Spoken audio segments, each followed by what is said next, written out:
बिस्मिल्लाहिर्रहमानिर्रहीम। अस्सलाम वालेकुम। Measure of central tendency. इसमें प्रीवियस लेक्चर में हम लोग डिस्कस कर रहे थे मीन के बारे में। मीन में arithmetic mean, geometric mean and harmonic mean तीनों के एक साथ लेके चल रहे हैं। लेकिन अभी तक जो हमारी डिस्कशन हुई है ना, वो सिर्फ और सिर्फ डिस्क्रीट डाटा के लिए हुई है कि अगर हमारे पास सिंपल ऑब्जर्वेशंस मौजूद हों तो उन ऑब्जर्वेशंस की मदद से हम लोगों ने एम, जीएम एंड एचएम को कैसे कैलकुलेट करना है, उनके फार्मूलाज वगैरह हमारे पास क्या होंगे। साथ में हमने उनकी प्रॉपर्टीज को देख लिया। ये उनकी एक जर्नल प्रॉपर्टीज है, मतलब चाहे जैसा मर्जी डाटा हो तो हमेशा इनके ऊपर यही प्रॉपर्टीज ही अप्लाई होती हैं। आज हम लोग देखेंगे कि अगर हमारे पास डाटा की टाइप डिफरेंट हो तो फिर जाकर हम लोगों ने किस तरह से इसको सॉल्व करना है। फर्स्ट टाइप ऑफ डाटा हमारे पास थी डिस्क्रीट डाटा। अब जो डाटा हमारे पास आने लगा है वो हमारे पास मौजूद है फ्रीक्वेंसी डिस्ट्रीब्यूशन की फॉर्म में। डाटा हमारे पास अब मौजूद होगा फ्रीक्वेंसी डिस्ट्रीब्यूशन। अच्छा, फ्रीक्वेंसी डिस्ट्रीब्यूशन ना दो तरह की थी, grouped frequency distribution and ungrouped frequency distribution. तो दोनों तरह के डाटा को हम लोग देखेंगे कि अगर ग्रुप्ड फ्रीक्वेंसी डिस्ट्रीब्यूशन है तो कैसे सॉल्व करना है, अनग्रुप्ड फ्रीक्वेंसी डिस्ट्रीब्यूशन है तो हम कैसे सॉल्व करेंगे। तो सिंपली जब भी हम लोग जहां पर जाकर फ्रीक्वेंसी डिस्ट्रीब्यूशन की बात करते हैं तो हमेशा हमारा मीनिंग अनग्रुप्ड फ्रीक्वेंसी डिस्ट्रीब्यूशन होता है। अगर हम सिंपली फ्रीक्वेंसी डिस्ट्रीब्यूशन की बात करें,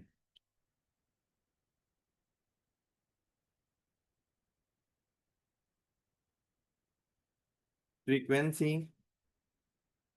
डिस्ट्रीब्यूशन,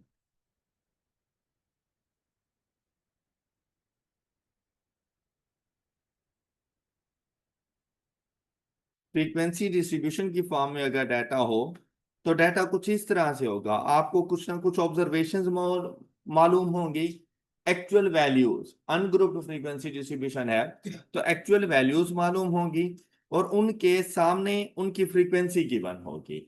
एक्चुअल वैल्यूज होंगी जिन्हें हम लोग एक्स कहते हैं और उनके सामने उनकी फ्रीक्वेंसीज गिवन होंगी।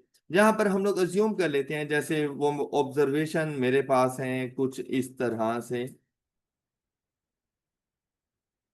ये एक्चुअल ऑब्जर्वेशंस हैं हमारे पास। अब हम लोग देखेंगे इनकी फ्रीक्वेंसीज को।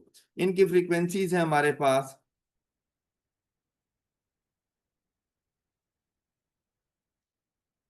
ये इनकी फ्रीक्वेंसीज हैं। अब अगर कोई आपसे ये पूछे कि total number of observations are, तो आप लोग कितनी ऑब्जर्वेशंस बताओगे उसको कि हमारे डाटा में टोटल नंबर ऑफ ऑब्जर्वेशंस कितनी है। जी कितनी है।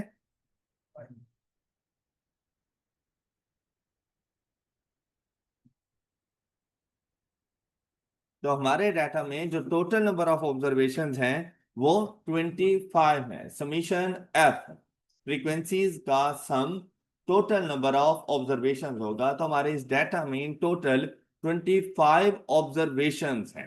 प्रीवियस डाटा जब डिस्क्रीट डाटा था तो उसमें हमारे पास नंबर ऑफ ऑब्जर्वेशन जस्ट 5 थी। यहां पर आपने ये 5 नहीं बता देना, आपने वैल्यूज को नहीं देखना, आपने उन वैल्यूज की रेपिटेशन को देखना है। अब देखें ये फ्रीक्वेंसी आपको क्या बता रही है कि 3 आपके डाटा में 6 टाइम्स मौजूद है। तो आप 3 को 1 टाइम क्यों काउंट कर रहे हो, तो भाई 3 तो 6 टाइम्स काउंट होगा। इसी तरह से 5 आपके डाटा में 4 टाइम्स रिपीट हो रहा है। तो आप खुद सोचें कि 3 6 टाइम्स है, 5 4 टाइम्स है, तो ये टोटल तो 10 ऑब्जर्वेशन हो गई हैं। इसीलिए हम लोग ना जस्ट वैल्यूज को नहीं देखते, फ्रीक्वेंसी डिस्ट्रीब्यूशन में हमेशा टोटल नंबर ऑफ ऑब्जर्वेशंस का पता हमें समीशन एफ से चलता है। ये बात आपको समझ आ गई होगी। अच्छा, अब हम लोग चलेंगे, इस किस्म का डाटा मौजूद है और रिक्वायरमेंट होती है calculate M, GM and HM.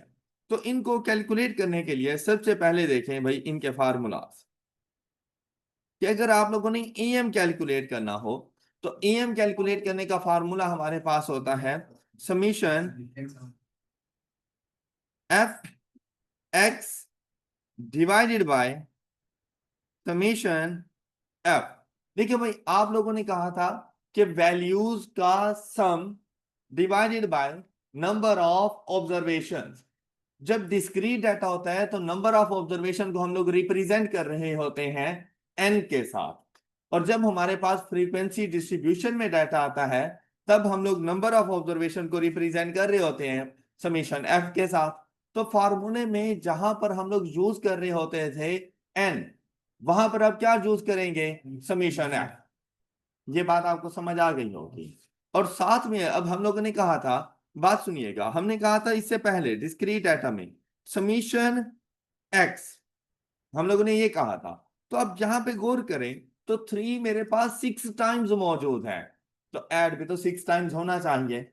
Means that मैं इसको करूंगा 3 प्लस 3,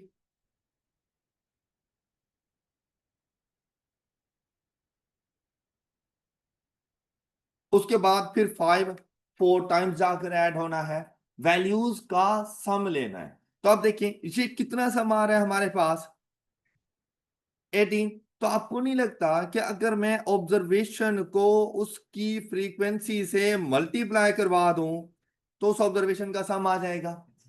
यही वजह है हम यहां पर एफ एक्स कर रहे हैं। अब इनके दरमियान साइन नहीं है, तो इट मींस दैट कि हर वैल्यू की फ्रीक्वेंसी को उसकी वैल्यू के साथ आप मल्टीप्लाई करो और फिर ऐड करो अगली वैल्यू की फ्रीक्वेंसी को उसकी फ्रीक्वेंसी को उसकी वैल्यू के साथ, तो तमाम वैल्यूज का सम आ जाएगा। मतलब बेसिक जो कॉन्सेप्ट है ना वो बिल्कुल सेम सेम है। अब सिर्फ फर्क क्या है, सिर्फ फार्मूला फ्रीक्वेंसी डिस्ट्रीब्यूशन में क्या बन गया हमारे पास, summation F X divided by summation F. अच्छा अब एक तो ये है कि हम लोग जाएं और एक्स का कॉलम मेरे पास मौजूद, एफ का कॉलम मौजूद, एफ के कॉलम का सम किया तो मुझे समीशन एफ 25 तो मिल गया, डिनोमिनेटर में 25 जाएगा। लेकिन अब एक चीज ये हो सकती है कि मैं एक न्यू कॉलम बनाऊं, उसमें मैं लिखूं एफ एक्स, उन सब एफ एक्स को मैं आपस में मल्टीप्लाई करूं, वैल्यूज कैलकुलेट करूं और फिर जाकर मैं उनका एंड में सम कर लूं। मतलब आप लोग देखें तो आप लोग ना एमसीक्यूज के हवाले से पेपर सॉल्व कर रहे हो तो ये इतना सारा रफ वर्क करोगे तो कभी भी पेपर नहीं कंप्लीट होने वाला। तो आपने खाम खा में रफ वर्क नहीं करना। ये बेसिकली आप लोगों ने जाकर इसको सॉल्व ही ऐसे करना है कुछ इस तरह से। आप लोग अपने कैलकुलेटर में फ्रैक्शन ऑन करेंगे, कैलकुलेटर में फ्रैक्शन ऑन करेंगे, न्यूमरेटर में फर्स्ट वैल्यू और उसकी फ्रीक्वेंसी को आपस में मल्टीप्लाई करवा दो। न्यूमरेटर में फर्स्ट वैल्यू और उसकी फ्रीक्वेंसी को आपस में मल्टीप्लाई करवाओ। फर्स्ट वैल्यू क्या है, इसकी फ्रीक्वेंसी, आपस में मल्टीप्लाई हो गए, ये एफ एक्स आ गया। समीशन का साइन था तो सम करो अगली वैल्यू और उसकी फ्रीक्वेंसी प्लस नेक्स्ट वैल्यू और उसकी फ्रीक्वेंसी प्लस नेक्स्ट वैल्यू और उसकी फ्रीक्वेंसी प्लस लास्ट वैल्यू और उसकी फ्रीक्वेंसी। ये सारी चीजें न्यूमरेटर में आ जाएंगी और ये हमारे पास बनता है समीशन एफ एक्स। अब इसको जाकर डिवाइड कर देना है समीशन एफ के साथ, और समीशन एफ हम लोग पहले ही कैलकुलेट कर चुके हैं विच इज 25। और इन केस अगर आपको इस 25 का भी पता ना हो तो डिनोमिनेटर में जाओगे और लिख दोगे 6 प्लस 4 प्लस 5 प्लस 7 प्लस 3, तो कैलकुलेटर खुद ही सॉल्व कर लेगा। मेरी बात समझ गए आप सब लोग? जैसे इज इक्वल टू प्रेस किया तो आप लोगों को अरिथमेटिक मीन का आंसर मिला 8.68 और ये फ्रीक्वेंसी डिस्ट्रीब्यूशन से अरिथमेटिक मीन कंप्लीट हो गए। किसी को doubt? All clear? Good. Next one is geometric mean. कितनी मजेदार सी चीजें हैं ना ये, नहीं है? अच्छा अब देखें, यहां पर हम लोगों ने कहा था प्रोडक्ट ऑफ ऑब्जर्वेशन। अब ऐसा नहीं है कि 3 मल्टीप्लाइड बाय 5, ऐसा नहीं है भाई। 3 6 टाइम्स है तो 3 multiplied by 3 multiplied by 3 6 times आपस में मल्टीप्लाई होंगे, उसके बाद मल्टीप्लाइड बाय 5 करेंगे। अब यहां पर देखो तो एक सिचुएशन तो ये है ना कि मैं 3 मल्टीप्लाइड बाय 3 मल्टीप्लाइड बाय 3 यूं करता जाऊं 6 टाइम्स, मैं यहां पे इस तरह से लिख लूं फिर मैं अगली ऑब्जर्वेशन लेकर आ जाऊं। दूसरा, क्या ऐसा नहीं है कि मैं 3 raised to power 6 कर लूं? दोनों सिचुएशन में आंसर सेम है मेरे पास, है ना ऐसा। अब 3 क्या है मेरे पास? वैल्यू x, और 6 क्या है मेरे पास? फ्रीक्वेंसी। तो क्या ऐसा नहीं है जैसे मैं value, first value raise to power उसकी frequency, first value raise to power उसकी frequency multiplied by second value raise to power उसकी frequency multiplied by x3 raise to power f3 multiplied by and so on. हम लोग ऐसे मतलब nth value तक ऐसे ही करते जाएंगे। अब दो ऑप्शन है आप लोगों के पास, या तो आप इसके ऊपर वो nth रूट लगा दो, याद है ना आप लोगों को। अब यहां पर कौन से वाला रूट लग जाएगा? 25th रूट यहां पे लग जाएगा। या तो nth रूट लगा दो इसके ऊपर, या फिर क्या करो आप लोग, ब्रैकेट्स में रखो एंड रेज टू पावर 1/समेशन f कर दो। दोनों ऑप्शन है आप लोगों के पास। फर्स्ट ऑप्शन आपके पास है,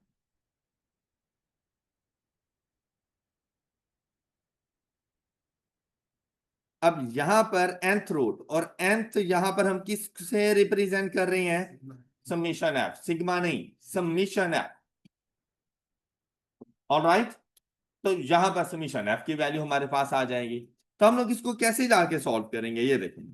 अपना कैलकुलेटर उठाएं, उसमें सबसे पहले वो जो अंडर रूट वाला है जिसके साथ बॉक्स लगा हुआ है, सिंपल अंडर रूट नहीं लेना। यहां पर फर्स्ट बॉक्स में जाके लिखो 25। कर रहे हो आप लोग? उसके बाद जैसे ही अंदर जाओगे, वहां पर फर्स्ट ऑब्जर्वेशन लिखो 3, पावर की प्रेस करो, जिस X raise to power box सा बना हुआ होगा वो पावर की प्रेस करो, और वहां पे लिख लो 6। फिर राइट एरो प्रेस करके 3 के सामने आओगे, multiplication 5 raise to power 4 multiplied by 10 raise to power 5 multiplied by 12 raise to power 7 and multiplied by 15 raise to power 3, और इज इक्वल टू कर दो। देखिए क्या आंसर है आप लोगों के पास?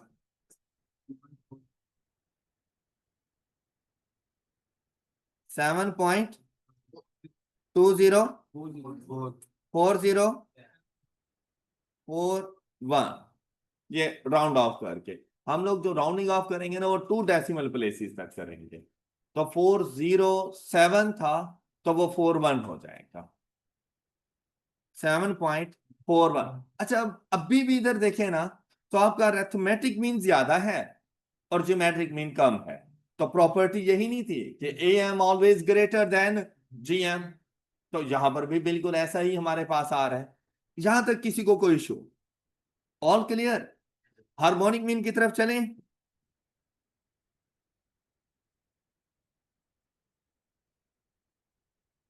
अच्छा,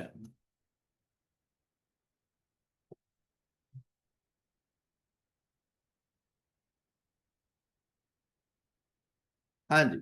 हार्मोनिक मीन में आप लोगों को याद है कि आप लोगों ने सबसे पहले नंबर ऑफ ऑब्जर्वेशन लिखा था। तो नंबर ऑफ ऑब्जर्वेशन को हम किससे रिप्रेजेंट कर रहे हैं? समीशन एफ डिवाइडेड बाय, अच्छा उसके बाद आप डिनोमिनेटर में क्या लिखते थे? रेसिसमीशन ऑफ रेसिप्रोकल ऑफ वैल्यू। तो अब यहां पर आ जाएगा हमारे पास समीशन एफ बाय एक्स। ये है हमारे पास हार्मोनिक मीन का formula, summation F divided by summation F upon x. ये ओके। अच्छा, अब जब कैलकुलेटर को बताना होगा, इसको फाइंड करना है हम लोगों ने, तो सबसे पहले अपने पास फ्रैक्शन लगाएं। उस फ्रैक्शन में यहां पर न्यूमरेटर में लिख देंगे 25, अच्छा, और डिनोमिनेटर्स में जाएंगे। अब ये बात याद रखिएगा कि रेसिप्रोकल ऑफ वैल्यूज है, रेसिप्रोकल ऑफ फ्रीक्वेंसीज नहीं है। ये बात याद है ना, रेसिप्रोकल ऑफ वैल्यूज, फ्रीक्वेंसीज का रेसिप्रोकल नहीं है। तो मतलब आप लोगों ने ऐसा नहीं कर लेना कि समीशन 1/3 × 6 ना कर दीजिएगा, ये आना है 6 डिवाइडेड बाय 3, वैल्यू का रेसिप्रोकल लेना है। तो हम यहां पे लिखेंगे 6/3 प्लस करेंगे, अगली 4/5 प्लस करेंगे 5/, जी next 7/12 and 3/15, and answer is 6.12. 6.12। देखें, AM is greater than GM and GM is greater than HM, वो प्रॉपर्टी अभी भी लाई करती है। तो अगर मेरे पास फ्रीक्वेंसी डिस्ट्रीब्यूशन में डाटा मौजूद होगा तो मैं हमेशा इसको कुछ इसी तरह से जाके सॉल्व करूंगा। आप सब बच्चों को फार्मूलाज और उसकी कैलकुलेशन अच्छे से समझ आ गई होगी। किसी का कोई क्वेश्चन? अब अगर हम लोग बात करें ग्रुप्ड फ्रीक्वेंसी डिस्ट्रीब्यूशन की,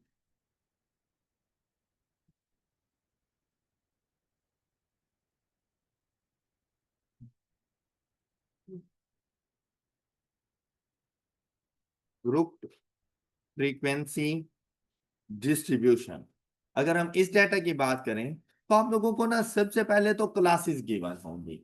वो आप लोगों के पास याद है, क्लासेस दो तरह की होती हैं, क्लास लिमिट्स एंड क्लास, दोनों में से कोई भी दे सकता है। कभी क्लास लिमिट्स उठा कर दे देगा, कभी क्लास बाउंड्रीज उठा, कोई फर्क नहीं पड़ता, चाहे क्लास लिमिट्स दे क्लास बाउंड्रीज दे। मुझे जब जो भी वैल्यू की जरूरत होगी मैं लिमिट्स होंगी तो बाउंड्रीज में भी कन्वर्ट कर सकता हूं, है ना ऐसा। तो वो आपको कुछ ना कुछ क्लासेस उठा के देगा। जैसे कि यहां पर हमारे पास क्लासेस आ गई 1 to 10, 11 to 20। क्लास इंटरवल भी चाहे सेम रखे या ना रखे कोई फर्क नहीं पड़ता, हमें हमें जस्ट डाटा चाहिए। पहले हम लोग डाटा ले लेते हैं उससे। ये हमें डाटा मिला 21 to 30, 31 to 40, 41 to 50। और नंबर ऑफ क्लासेस अभी हमें कोई गर्ज नहीं होती, चाहे जितनी मर्जी नंबर ऑफ क्लासेस दे दें। यहां पर हम जाएंगे, हमें मिलेगी फ्रीक्वेंसी। फ्रीक्वेंसी, अब हमने क्या करना है, कोई भी फ्रीक्वेंसीज की वैल्यूज हो सकती हैं, 6, 4, 5, 7, 3। ये फ्रीक्वेंसीज की ऑब्जर्वेशन, ये फ्रीक्वेंसीज की वैल्यूज मिल गई। Total number of observation are 25। अच्छा, अब देखें, जब भी आप लोगों ने AM GM HM मतलब मीन में से कोई भी मीन कैलकुलेट करना हो और डाटा आप लोगों के पास ग्रुप फ्रीक्वेंसी डिस्ट्रीब्यूशन की फॉर्म में हो, तो सबसे पहला काम उन क्लासेस के मिड पॉइंट्स फाइंड करना है। सबसे पहला काम क्या है, उन क्लास, चाहे AM है GM है HM है, तीनों में से किसी को भी कैलकुलेट करना है। सबसे पहला काम क्लासेस के मिड पॉइंट्स फाइंड। अब चाहे क्लास लिमिट्स हो चाहे क्लास बाउंड्रीज हो, भाई मुझे तो मिड पॉइंट से गर्ज है, मैं जाकर मिड पॉइंट फाइंड करूंगा। मिड पॉइंट का दूसरा नाम क्या था? क्लास मार्क, शाबाश, गुड। और मिड पॉइंट को किससे डिनोट करते हैं? एक्स। कैसे फाइंड करते हैं? जिस क्लास का मिड पॉइंट फाइंड करना हो उसकी लोअर एंड अपर वैल्यूज को ऐड करके डिवाइडेड बाय 2 कर देंगे। Am I right? तो first class 1 + 10 11 divided by 2 is equal to 5 point. अच्छा, उसके बाद ना बड़ा इजी सा हल था। वो क्या कि क्लास इंटरवल एक नजर देख लो, क्या तमाम क्लासेस का इंटरवल सेम है? आंसर मिला यस। क्या है इंटरवल? 10। तो फर्स्ट मिड पॉइंट में 10 ऐड करो, अगली क्लास का मिड पॉइंट आ गया है। इसी तरह क्लास इंटरवल इनमें ऐड करते जाओ। अगली क्लासेस के आपको मिड पॉइंट्स मिल जाएंगे। आई होप कि ये बात समझ आ गई सब बच्चों को। अच्छा, अब ये जो क्लासेस का काम है ना, ये खत्म हो चुका है। इनका होना और ना होना बराबर है। अब आपको नहीं लग रहा जैसे आपके पास कौन सी ऑब्जर्वेशंस हैं, फ्रीक्वेंसीज और एक्स की वैल्यूज मौजूद है, कैसा नहीं है? तो फ्रीक्वेंसी डिस्ट्रीब्यूशन में क्या था? तो क्या ग्रुप फ्रीक्वेंसी डिस्ट्रीब्यूशन से मिल नहीं गए? तो सेम वही फार्मूलाज जो आप लोगों ने फ्रीक्वेंसी डिस्ट्रीब्यूशन में यूज किए थे, वही ग्रुप फ्रीक्वेंसी डिस्ट्रीब्यूशन में यूज हो जाएंगे। बात क्लियर? तो फाइंड करो EM, GM and HM।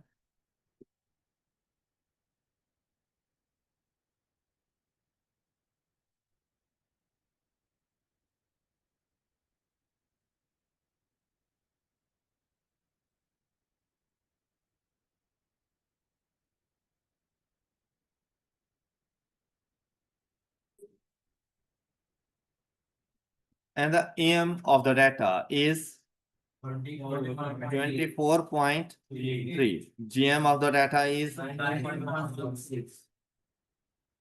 and HM of the data is 13.8 something. और सब बच्चों का अल्हम्दुलिल्लाह काफी बेहतर सही बिल्कुल कर रहे थे, तो इस वजह से इसको मजीद अब एक्सप्लेन करने की जरूरत नहीं है। ऑल राइट, चलिए मैं आप लोगों के साथ ये नोट्स शेयर कर दूंगा।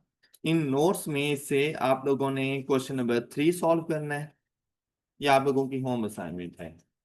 इन notes EM, GM and HM find करके दे देना है। क्या हुआ है? क्वेश्चन नंबर 6, इसमें से भी मीन, GM एंड HM ये फाइंड करना है आप लोगों ने।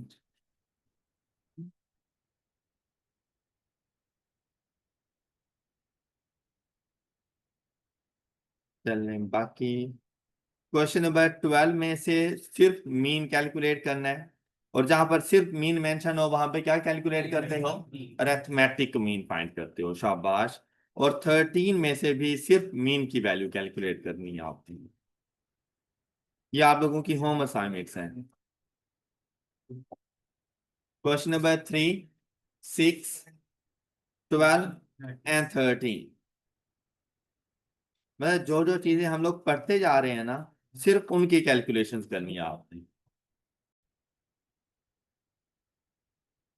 अच्छा जी, अब नेक्स्ट देखते हैं। अभी तक हम लोगों ने डिस्कस किया है कि हम लोगों ने EM, GM एंड HM को कैलकुलेट कैसे करना है। तो आई होप कि आप सब बच्चों को ये समझ आ गया होगा कि हम लोगों ने इसको किस तरह से कैलकुलेट करना है। नेक्स्ट हमारे पास आता है वेटेड मीन।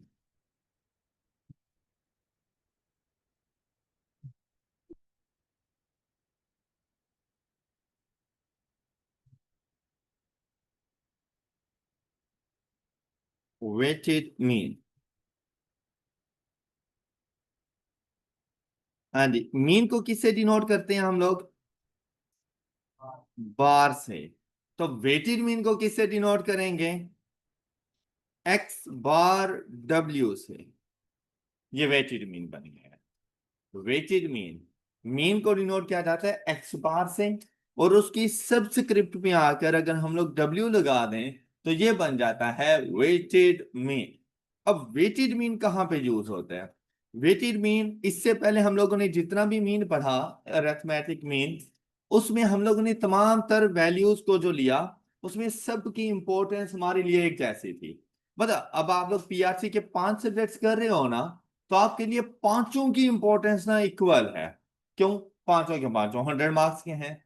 पांचों के लिए जो टाइम आप लोगों को गिवन होगा वो 2 आवर्स का ही गिवन होगा। पांचों में से कोई एक भी खुदा ना खास्ता फेल हो गया, आप कैप स्टार्ट नहीं कर सकते, आप कैप में अपियर नहीं हो सकते। तो पांचों सब्जेक्ट्स की इंपॉर्टेंस ना आपके लिए इक्वल इक्वल है। मतलब जितना QM इंपॉर्टेंट है ना, उतना ही आपके लिए I2B इंपॉर्टेंट है, उतना ही आपके लिए BWCSE इंपॉर्टेंट है। तो आपके लिए तमाम सब्जेक्ट्स की इंपॉर्टेंस बिल्कुल इक्वल इक्वल है। अब यहां पर आप लोग जाओगे ना, आप लोगों ने देखे कि इक्वल मार्क्स हैं, टाइम ड्यूरेशन भी इक्वल है। तो ऐसी सिचुएशन में अगर मैं आपसे ये कहूं कि पांचों सब्जेक्ट्स का आपका टेस्ट हुआ इक्वल इक्वल मार्क्स का, टाइम भी सेम था, मुझे बताओ उनके एवरेज मार्क्स आपके कितने हैं। आप मुझे अरिथमेटिक मीन फाइंड करके दे सकते हो। मेरी बात समझ आई आपको। लेकिन अगर मैं आप लोगों से ये कहूं कि आपके पांचों सब्जेक्ट्स का टेस्ट हुआ, लेकिन उसमें जो क्यूएम का टेस्ट था ना वो 50 नंबर का था, जो इकोनॉमिक्स का टेस्ट हुआ है वो 30 नंबर का हुआ है, जो अकाउंटिंग का टेस्ट हुआ है वो 70 मार्क्स का हुआ है, जो BWCS है वो 100 मार्क्स का आपका पेपर हुआ है। अब आप लोग यहाँ पे गौर करें ना, तो तमाम टेस्ट की इंपॉर्टेंस एक जैसी नहीं है। क्यों? क्योंकि उनके टोटल्स इक्वल नहीं है। या ऐसा भी हो सकता है कि देखो, अब जो मैंने टेस्ट दिया 50 नंबर का, क्या मैं आपको 2 घंटे दूंगा उसके लिए? हो सकता है मैंने उसके लिए आपको 1 घंटा दिया हो, लेकिन अकाउंटिंग का टेस्ट आपका वैसे दैट 100 मार्क्स का, क्या आप 1 घंटा चाहिए आपको? नहीं, उसके लिए 2 घंटे दिए गए होंगे। तो अब टाइम डिफरेंट डिफरेंट है, अब इनकी इंपॉर्टेंस उतनी ज्यादा होगी। देखो भाई, अगर कोई एक आपका टेस्ट हो रहा है और वो है सिर्फ एक चैप्टर का, और एक दूसरे सब्जेक्ट का टेस्ट हो रहा है और वो है 5 चैप्टर्स के, क्या आप दोनों के लिए इक्वल मेहनत जाके करोगे? घर में जब आप स्टडी करने के लिए बैठोगे, क्या दोनों को एक एक घंटा पढ़ोगे? नहीं, आप देखोगे कि भाई वो 5 चैप्टर्स हैं, उनको ज्यादा टाइम लगाना है, मैंने यहाँ पर सिर्फ एक चैप्टर है, उसको उस हिसाब से टाइम लगाना है। तो इंपॉर्टेंस चेंज हो जाती है। फिर आपकी प्रैक्टिकल लाइफ में काफी सारी चीजें ऐसी हैं कि जहां पर आप लोगों ने इंपॉर्टेंस के मुताबिक काम करना होता है। अब जी आपकी इंपॉर्टेंस है कि इस टाइम पर आप लोग क्लासेस में बैठे हुए हो, हालांकि आप नीट भी कर सकते थे, तो अपनी नींद को छोड़कर आप लोग यहाँ पे आके बैठे हो, क्यों? क्लास ज्यादा इंपॉर्टेंट लगी आप लोगों को। कुछ लोग अभी भी सो रहे होंगे, उनके लिए अपनी इंपॉर्टेंस है। तो यहाँ पर वैल्यूज की इंपॉर्टेंस डिफरेंट डिफरेंट होगी। अब आप लोगों को वैल्यूज तो बता दी जाती हैं, से दैट आपको कुछ भी ऑब्जर्वेशन वो बता देगा कि आपके पास जो ऑब्जर्वेशन है 50, 70, 30, 100, इस तरह के ऑब्जर्वेशन आपको बता दी जाएंगे। लेकिन साथ में ना अब इनकी फ्रीक्वेंसी नहीं होगी कि ये वैल्यू कितनी मर्तबा रिपीट हो रही है, ये नहीं बताएगा। वो आपको बताएगा इसकी वेटेज। फ्रीक्वेंसी नहीं गिवन होगी, क्या बताएगा? इसकी वेटेज। इसकी वेटेज मतलब इनकी इंपॉर्टेंस, कि इनकी इंपॉर्टेंस हमारी लाइफ में कितनी है। वो वेटेज या importance in terms of percentage भी हो सकती है। अगर इन टर्म्स ऑफ परसेंटेज हुई तो उसका टोटल 100 के इक्वल होगा। और ये परसेंटेज के अलावा भी हमारे पास हो सकती है। से दैट उसने आपसे कह दिया कि भाई मेरे पास इनकी इंपॉर्टेंस, इसकी इंपॉर्टेंस 1 है, इसकी इंपॉर्टेंस 2 है, इसकी इंपॉर्टेंस 3 है, और इसकी इंपॉर्टेंस 4 है। वो इस किस्म की कोई बात भी कर सकता है आपके साथ, कि कोई वैल्यूज बता दे कि इनकी इंपॉर्टेंस इतनी है। इसी चीज को परसेंटेज में भी कन्वर्ट करके आपको बता सकता है। परसेंटेज में अगर कन्वर्ट कर लिया तो टोटल 100 के इक्वल, लेकिन अगर परसेंटेज में कन्वर्ट ना किया तो टोटल कुछ भी हो सकता है। जैसे हमारे पास क्या हो रहा है, 10। सिर्फ फर्क क्या है अरिथमेटिक मीन में और वेटेड मीन में, कि वहां पे फ्रीक्वेंसी गिवन है और यहां पर वेटेज गिवन है, डब्ल्यू की वैल्यू गिवन है। तो जब फ्रीक्वेंसी डिस्ट्रीब्यूशन थी तो आप लोग फार्मूला क्या यूज करते थे? जब फ्रीक्वेंसी डिस्ट्रीब्यूशन थी तो एम फाइंड करने का फार्मूला क्या यूज करते थे आप लोग? Summation F X divided by summation F. तो जब आप लोग जाएंगे ना वेटेड मीन में, तो फार्मूला क्या बन जाएगा? Summation W x divided by summation, ये इसका फार्मूला बन जाएगा। ये बात समझ आ गई सब बच्चों को? अच्छा, अब जाकर आप लोगों ने कैलकुलेट करना है, तो कैसे कैलकुलेट होगा ये? फ्रैक्शन ऑन करेंगे, उसके बाद W और X को आपस में मल्टीप्लाई करवाना है।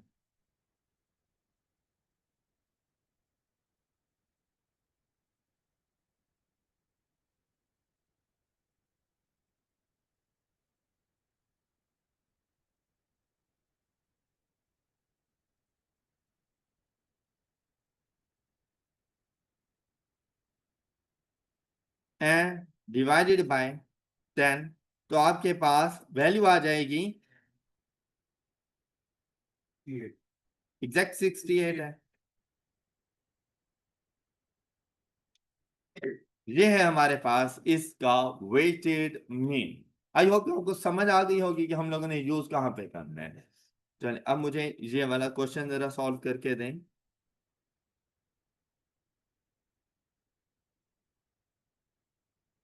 हाँ जी, क्वेश्चन नंबर 8, ये वाला क्वेश्चन सॉल्व करके दें, जल्दी करें।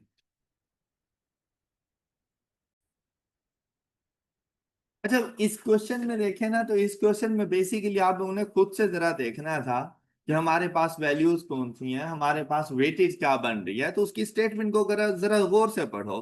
N instructor counts the final examination 4 times as much as 1 hour examination.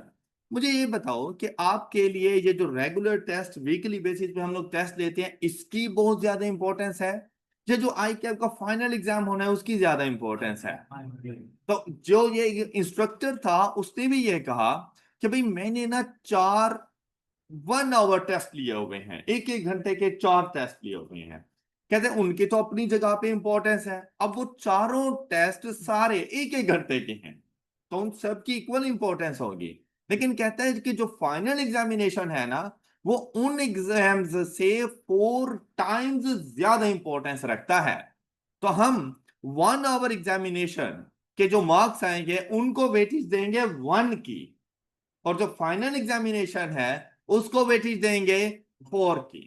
1 into 4 4 times, तो वो उसको 4 की वेटेज दे देंगे।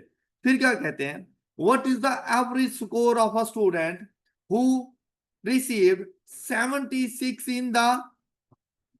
तो भाई 76 की जो वेटेज है ना वो 4 है, जबकि 70 54 73 एंड 67 ये 4 आवर्स 4 आप लोगों के 1 hour एग्जामिनेशन है, और इन सब की वेटेज इक्वल होगी, और इक्वल किसके होगी, 1 के इक्वल होगी। अब जाकर आप लोगों ने फाइंड कर लेना था। मतलब जो आप लोगों के पास टेबल बनना था ना, वो टेबल आपका कुछ यूं बन जाता, एक्स वेटेज, एक्स में जाकर लिखते हैं, सबसे पहले उसने 76 कहा था, ठीक है। हमने जो एवरेज फाइंड करनी है ना वो मार्क्स की करनी है, तो जिसकी एवरेज फाइंड करनी है वो एक्स बन जाता है। 76 यहां पे आ गया, फिर हम लोग जाके लिखेंगे 70 54 73 एंड 67। 70 क्या था, 73 एंड इसको वेटेज देंगे और इन सब को वेटेज देंगे, ये टेबल बनेगा हमारे पास। ऑलराइट, अब जैसे ही आप लोग इसको जाके कैलकुलेट करेंगे तो आपके पास वेटेड मीन का आंसर आ जाएगा 71। ऑलराइट, सब बच्चों को क्लियर, किसी का कोई क्वेश्चन जी। 1 hour एग्जाम की तो 4 ही थी, तो फाइनल एग्जाम की इक्वल मैंने ऐसे सॉल्व किया था, मैंने उसकी एवरेज ली थी और दोनों ऐड की। नहीं, ऐसा ऐसा नहीं है, ऐसा नहीं है। तभी हम तब भी आंसर, सेम। वो तो लाजिमी बात है, इन सब के लिए 1 1 1 थी, उसकी एवरेज ले लो और इधर आ जाओ, बात एक ही है। लेकिन प्रॉपर वे में चलना है आप लोगों ने, हर किसी की अपनी अपनी वेटेज लिखो सामने। फाइनल एग्जामिनेशन के लिए 4 की वेटेज आ गई और आपका क्वेश्चन सॉल्व हो जाएगा। कर लोगे ना, अब सबने कर लिया है, अब किसी को कोई डाउट। चलें जी, दैट्स ऑल फॉर टुडे। अपना बहुत सा ख्याल रखिए, नेक्स्ट लेक्चर में मिलेंगे। अल्लाह हाफिज।